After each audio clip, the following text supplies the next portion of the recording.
All right, so Crystal Perry, she has an extraordinary bio, and she works for YWCA York, and she's a human trafficking advocacy coordinator.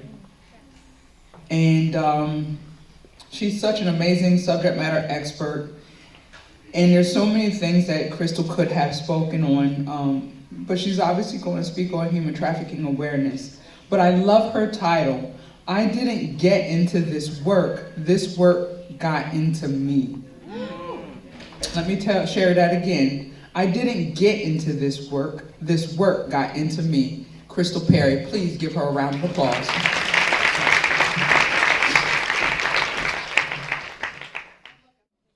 And these people sat in front of me and they asked us questions. They asked me questions about abuse and all these things. And I remember wanting to tell them everything. I remember sitting there making eye contact and being like, because I didn't want to talk with my brother in the room. In my mind, if they talked to us separately, my dad would never know who told. I was in 4th grade.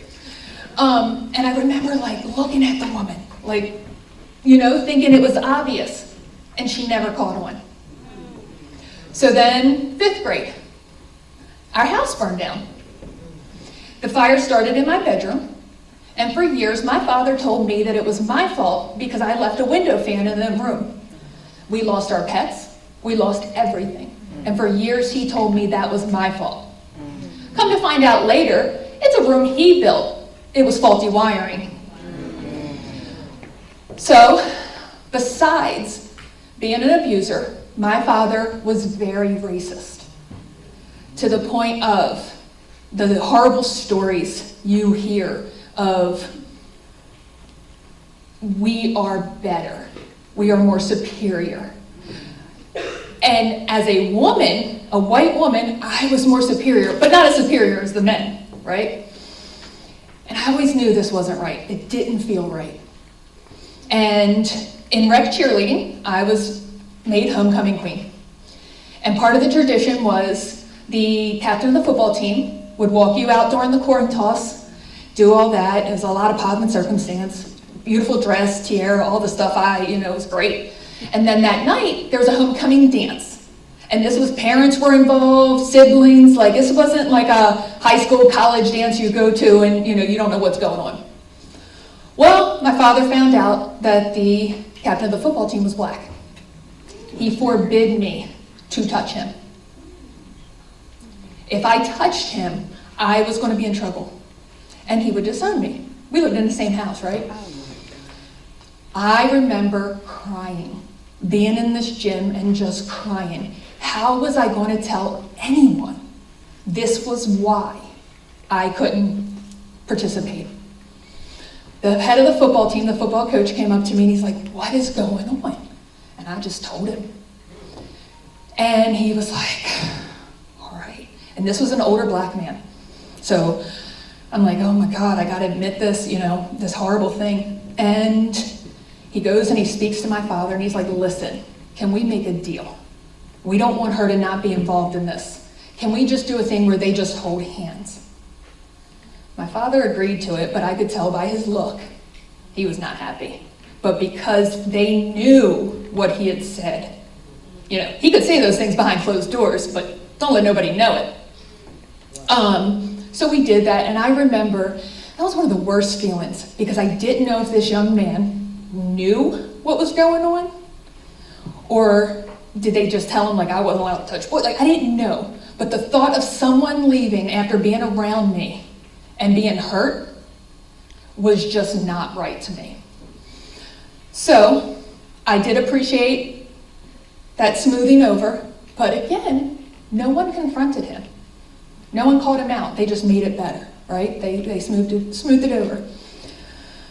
So I got to freshman high school year. My mom was finally able to leave my dad.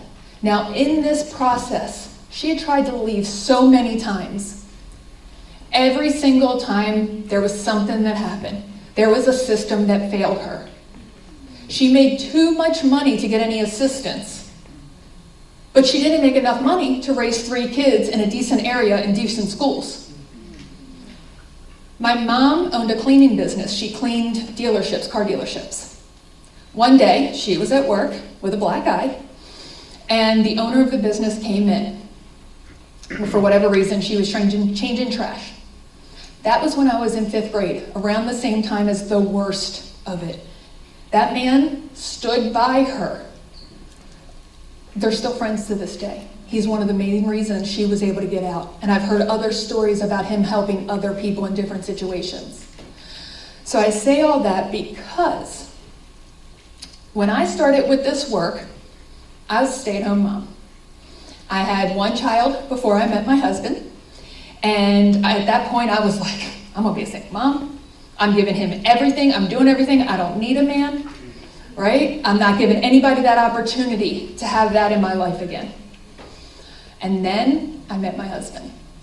And you talk about somebody being put in your life for a reason. This man, I don't know how he did it, because he's dealt with all of my baggage. He has not just dealt with it, but he's loved me through it. If you were to ask him right now, why do you love your wife? His answer is always, because it's my job. That's what I was put here for. And when we were first together and I was 21 years old, I was like, I don't like that answer.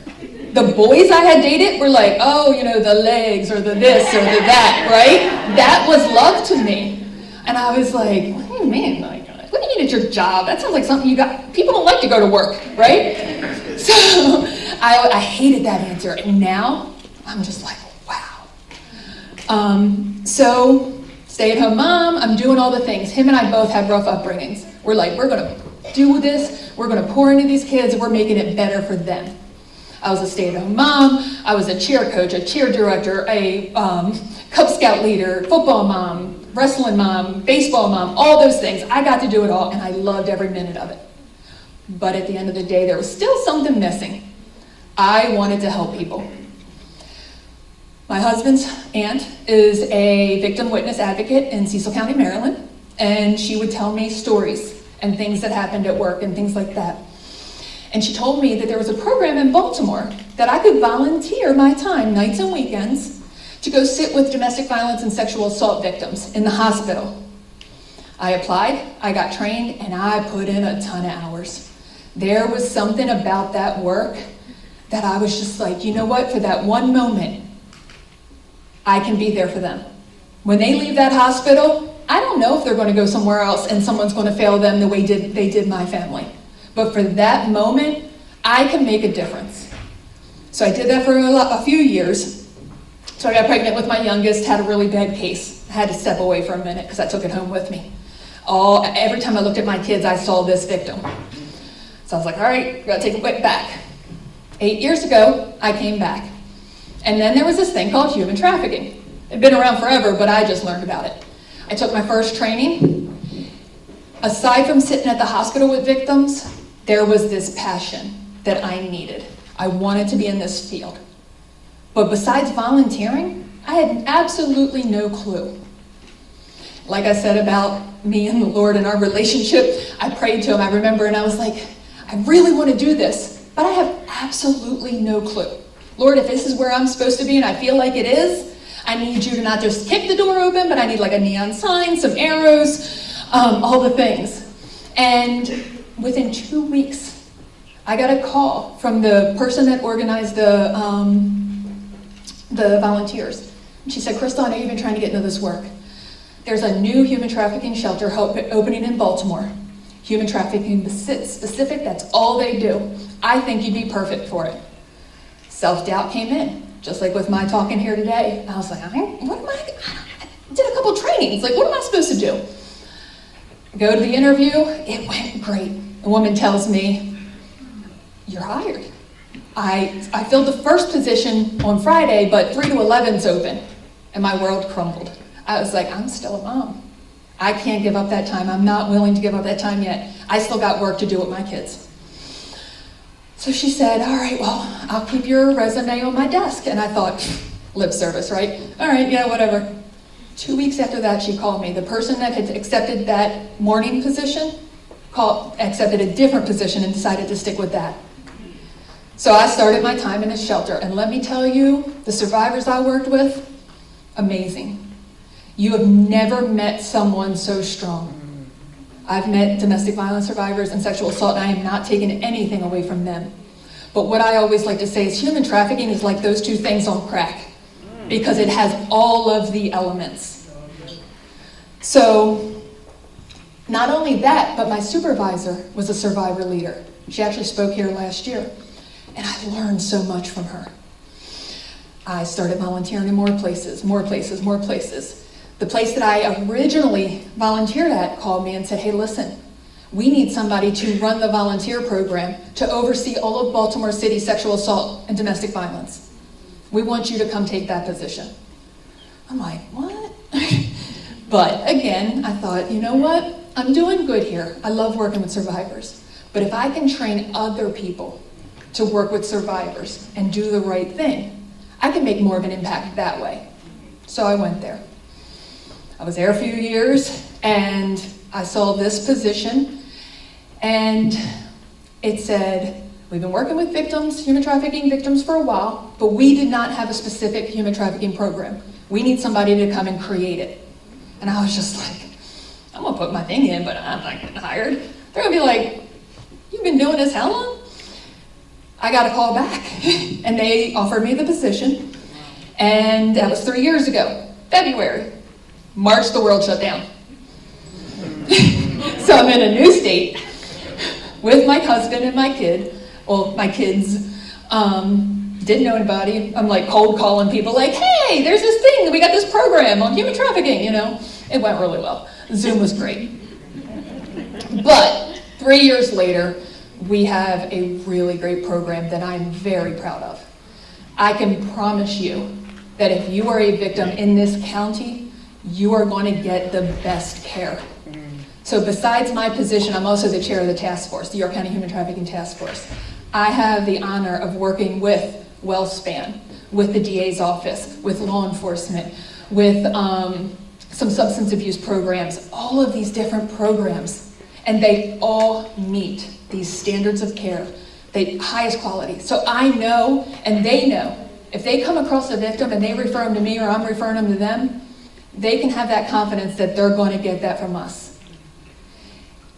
I do this work because I never want anybody to feel the way I did when I was growing up. I don't want anything to fail. I don't want another person to try to leave and not be able to.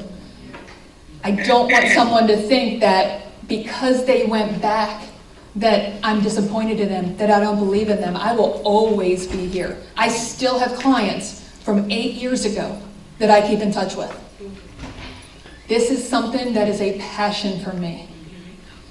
Every single time I've told the Lord, they were laughing at me about this last night. When I tell him what I want, he tells me what I need. And I couldn't be happier. I will probably stay where I am because this work, there's a ton to do. There's a ton left. If you're a service provider in this room and you've not been trained, if you would like to, please let me know. If you've had a training, if you had a basic 101, we have a lot of other trainings. We're always here. All of our services are free of charge, and so are our speaking. So if we come and do a training, anything, there's no charge. The best thing about us, we are state funded. So Pennsylvania has this, Maryland doesn't. We have confidentiality, which means we're at the same level, doctor, lawyer, priest.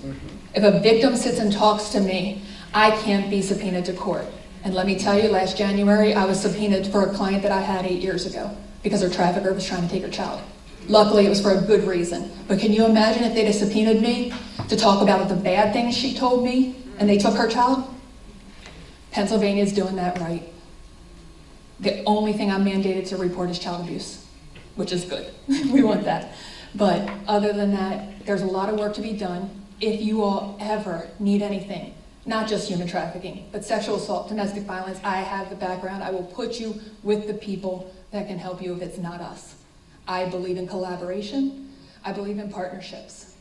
And as long as I'm here in York, we will keep moving forward. We will keep putting a light on all these topics, and we will keep doing this work because that's what we were put here for.